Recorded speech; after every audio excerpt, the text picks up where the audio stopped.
ಇನ್ನು ಸ್ವಲ್ಪ ದಿನದಲ್ಲೇ ಜಿ ಕನ್ನಡದಲ್ಲಿ ಬರೋ ಜಂಗಲ್ ಬೂಗಿ ಆಡಿಷನ್ಗೆ ನಾನು ಹೋಗಿದ್ದೆ. ನಾನು ಟಾಸ್ಕ್ ಅಲ್ಲಿ ಗೆದ್ರೂ ಆಡಿಷನ್ ಅಲ್ಲಿ ಸೋತೆ. ಯಸ್, ಎಲ್ರಿಗೂ ನಮಸ್ಕಾರ. ನಾನು ನಿಮ್ಮ Yash. Welcome to my new blog. ನಾನು ಟಾಸ್ಕ್ ಅಲ್ಲಿ ಗೆದ್ರೂ ಆಡಿಷನ್ ಅಲ್ಲಿ ಯಾಕೆ ಸೋತೆ ಅಂತ ಕಂಪ್ಲೀಟ್ ಡೀಟೇಲ್ಸ್ ಹೇಳ್ತೀನಿ. ವಿಡಿಯೋನ ಕೊನೆವರೆಗೂ ನೋಡಿ. ಆಡಿಷನ್ಗೆ ಹೊರಟೆ, ಆಧಾರ್ ಕಾರ್ಡ್ ಪ್ಯಾನ್ ಕಾರ್ಡ್ ತರದೇ ಮರ್ತೆ. ಸರಿ, ಅಲ್ಲೇ ಎಲ್ಲೋ ಪ್ರಿಂಟ್ಔಟ್ ತಗೊಂಡ್ರಾಯ್ತು ಅಂತ ಹೋದೆ. ಈ ಅಣ್ಣ ಅಡ್ಡ ಬಂದ್ರು. ನಾನಿರೋದೇ ಹಿಂಗೆ, ನಾನ್ ನಂದಾರಿಲೇ ಬದುಕೋದು. ಅಣ್ಣ, ಇದು ಬಸ್ ಸ್ಟಾಪ್ ಇಲ್ಲ, ಹರಿಶ್ಚಂದ್ರ. ಮತ್ ಇವರೆಲ್ಲ ಯಾಕೆ ನಿಂತವ್ರೆ? ಸರಿ, ಆಡಿಷನ್ ಕೊಡೋಣ ಅಂತ ಬಂದೆ. ಆಡಿಷನ್ ಫಾರ್ಮ್ ಖಾಲಿ ಅಂತ ವಾಪಸ್ ಕಳ್ಸಿದ್ರು. ಸರಿ ಆಯ್ತು ಅಂತ ಅಲ್ಲೇ ವೇಟ್ ಮಾಡ್ತಿದ್ದೆ. ಆಡಿಷನ್ ಫಾರ್ಮ್ ಬಂತು. ಸರಿ, ಇನ್ನೇನು ಆಡಿಷನ್ ಫಾರ್ಮ್ ಇಸ್ಕೊಳ್ಳೋಣ ಅಂತ ಹೋಗಿ ನಿಂತ್ಕೊಂಡೆ. ನಿಮಗೆ ವಯಸ್ಸಾಗೋಗೈತೆ, ಕೊಡಲ್ಲ ಅಂದ್ರು.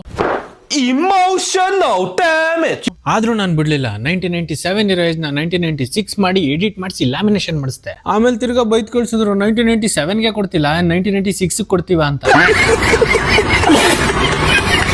ಆಮೇಲೆ ಗೊತ್ತಾಯ್ತು, ಒಂದ್ ವರ್ಷ ಚಿಕ್ಕವನ್ ಮಾಡ್ಕೊಳಕ್ ಹೋಗಿ ಒಂದ್ ವರ್ಷ ದೊಡ್ಡವನ್ ಮಾಡ್ಕೊಂಡೆ.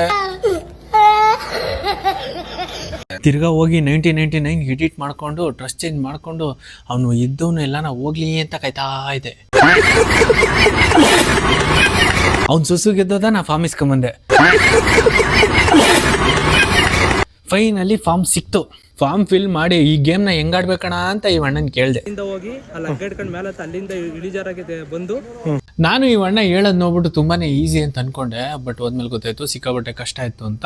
ಹಂಗೋ ಹಿಂಗ ಕಷ್ಟಪಟ್ಟು ಗೇಮಲ್ಲಿ ಗೆದ್ದೆ. ಫಸ್ಟ್ ಫಾರ್ಮ್ ಕೊಡ್ಬೇಕಾದ್ರೆ ನಿಂಗೆ ಏಜ್ ಆಗೈತೆ ಅಂತ ವಾಪಸ್ ಕಳ್ಸಿದ್ನಲ್ಲ, ಅವ್ನ ಕೆಲ್ಸಿಗೆ ಹಾಕೊಂಡೆ. ಅವನು ನಿಂಗೆ ಏಜ್ ಆಗೈತೆ ಅಂತ ವಾಪಸ್ ಕಳ್ಸಿದ್ನಲ್ಲ, ಹೆಂಗ್ ಬಂದೆ, ಹೆಂಗ್ ಗೇಮ್ ಮಾಡಿದೆ ಅಂತ ಹಂಗೆ ಹಿಂಗೆ ಅಂತ ಜಗಳ ಆಡ್ದ. ನಾನು ಅವನ ಹತ್ರ ಜಗಳ ಮಾಡಿದೆ. ಕೊನೆಗೆ ಇಷ್ಟನ ಮಳೆ ಬರ ಅಂತ ಅನ್ಕೊಂಡು ವಾಪಸ್ ಬಂದೆ. ಆಮೇಲೆ ನಮ್ಮ ಮಿಂಚಿಂಗ್ ಮೀನಾಕ್ಷಿ ಮತ್ತೆ ಲಲ್ಲಿ ಇಬ್ರಿಗೂ ಕಬಾಬ್ ತಗೊಂಡೆ. ಯಾರ ನೀವು? ನನ್ನ ಹೆಸರು ಮಿಂಚಿಂಗ್ ಮೀನಾಕ್ಷಿ ಅಂತ. ಆನ್ರಿ ಲಲ್ಲಿ. ಈ ನನ್ನ ಮಕ್ಕಳು ನೋಡಿದ್ರೆ ಕೊಡೊಂದು 4 ಪೀಸು 3 ಪೀಸ್ ಇವನೇ ತಿಂದವನೆ. ಬೇಜಾರಾಗ್ಬೇಡ ಬಿಡಪ್ಪ, ನೀನ್ ಕಷ್ಟಪಡೋದೆಲ್ಲ ದೇವ್ರು ನೋಡ್ತಾ ಇರ್ತಾನೆ. ಈ ಚಿಕ್ಕದು ಹೋದ್ರೆ ದೊಡ್ಡದು ಸಿಕ್ಕೇ ಸಿಗುತ್ತೆ, ಎಲ್ಲ ಒಳ್ಳೇದಾಗುತ್ತೆ ಬಿಡು. ಆಮೇಲೆ ನಮ್ಮಮ್ಮ ಹಿಂಗಂದು ಸಮಾಧಾನ ಮಾಡ್ತು. ಆಮೇಲೆ ಬೇಜಾರಾಗಿ ಊಟ ಮಾಡಿ ಮಲ್ಕೊಂಡೆ.